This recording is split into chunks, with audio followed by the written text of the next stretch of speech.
Shalom, jumpa lagi dengan saya di Klavos Sukacita. Saya akan memberkati saudara lewat kebenaran firman Tuhan. Namun sebelumnya mari kita berdoa. Kami bersyukur kepada Tuhan. Kami siap untuk mendengarkan firman-Mu. Berbicaralah bagi kami ya Tuhan. Dalam nama Yesus kami berdoa. Amin. Bagian firman Tuhan kitab Efesus pada pasalnya yang pertama, ayatnya yang keempat, demikian bunyi firman Tuhan.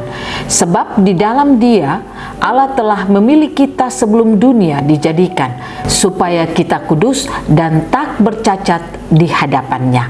Demikian jauh bacaan firman Tuhan. Pencinta Klavos yang diberkati oleh Tuhan, kalau firman Tuhan berkata bagi kita bahwa di dalam Dia Allah telah memilih kita sebelum dunia dijadikan. Itu berarti saudara dan saya harus membangun kesadaran kita bahwa rancangan yang Tuhan berikan kepada saudara dan saya itu sudah ada sebelum dunia dijadikan. Apa rancangan Tuhan bagi kita?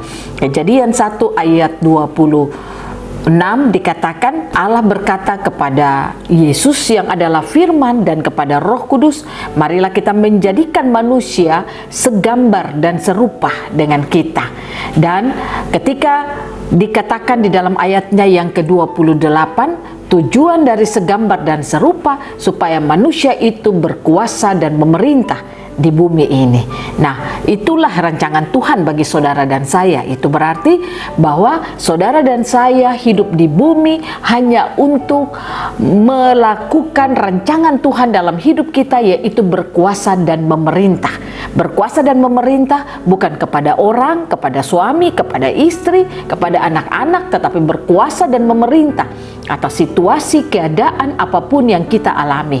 Dan kita bersyukur bahwa ketika rancangan Allah itu pergi dari manusia, ketika manusia jatuh dalam dosa, tetapi bersyukur lewat kehidupan Yesus Kristus, rancangan itu dikembalikan kepada kita. Karenanya di Efesus pasal 1 ayat 4 ini berkata, sebab di dalam Dia Allah telah memilih kita sebelum dunia dijadikan, supaya kita kudus dan tak bercacat di hadapannya.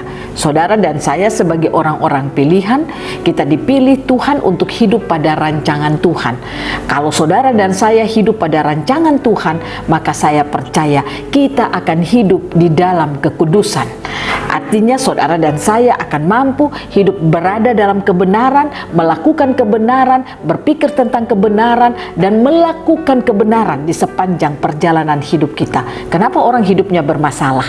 Karena dia tidak mengerti rancangan Tuhan atas hidupnya, sehingga situasi, keadaan, kondisi membuat dia menjadi lemah, dia menjadi takut, hidup dalam kekhawatiran, bahkan dia stres dengan hidupnya. Bayangkan saudara, kalau kita hidup dalam kondisi dan keadaan yang demikian, itu berarti kan kita sementara tidak hidup di dalam kekudusan Tuhan. Nah, oleh karena itu mari kita belajar lewat firman Tuhan. Kita bangun kesadaran kita, kalau saudara dan saya sudah dirancang Tuhan sebelum dunia ini ada. Rancangannya bagi kita itu rancangan yang luar biasa. Mari kita hidup pada rancangan yang telah Tuhan rancang bagi kita. Bagaimana caranya supaya saudara dan saya dapat hidup pada rancangan yang Tuhan berikan bagi kita? Saudara dan saya harus pastikan ketika kita mendengarkan firman, pastikan firman Tuhan tersingkap bagi setiap hidup kita. Karena di dalam kitab Mazmur 119 ayat 130 berkata, bila tersingkap firman-firman-Mu, memberikan pengertian kepada orang-orang bodoh. Berapa banyak orang Kristen hidup di dalam kebodohan, dalam arti bahwa mereka hidup stres, mereka hidup khawatir, mereka hidup dalam ketakutan, bergumul dalam banyak hal. Bukankah itu kehidupan yang tidak harus dihidupi oleh orang Kristen? Karena Allah tidak merancang hidup kita untuk stres. Allah tidak merancang hidup kita untuk ada dalam ketakutan. Dia tidak merancang hidup kita untuk ada dalam kesusahan. Bahkan Dia tidak merancang kita untuk ada di dalam sakit penyakit. Nah, oleh karena itu, pastikan firman Tuhan yang kita dengar itu tersingkap bagi kita, sehingga kita tahu apa yang Allah telah rancang bagi kita. Kita tahu siapa kita di dalam Tuhan. Itulah yang membuat hidup saudara dan saya akan ada di dalam kebenaran Tuhan, dan kita akan hidup di dalam kekudusannya Tuhan. Biarlah Tuhan Yesus memampukan saudara dan saya lewat Roh Kudus agar kita terus tersingkap tentang firman-firman Tuhan, sehingga memampukan kita untuk hidup dalam kemenangan Tuhan. Tuhan memberkati kita. firman-Nya jadi berkat bagi kita semua. Amin. Mari kita berdoa. Bapa, terima kasih. Kami percaya rancangan-Mu fix dalam hidup kami. Bahwa kami untuk terus mengerti rancangan-Mu lewat kebenaran-kebenaran firman yang tersingkap, memampukan kami untuk hidup pada rancangan-Mu.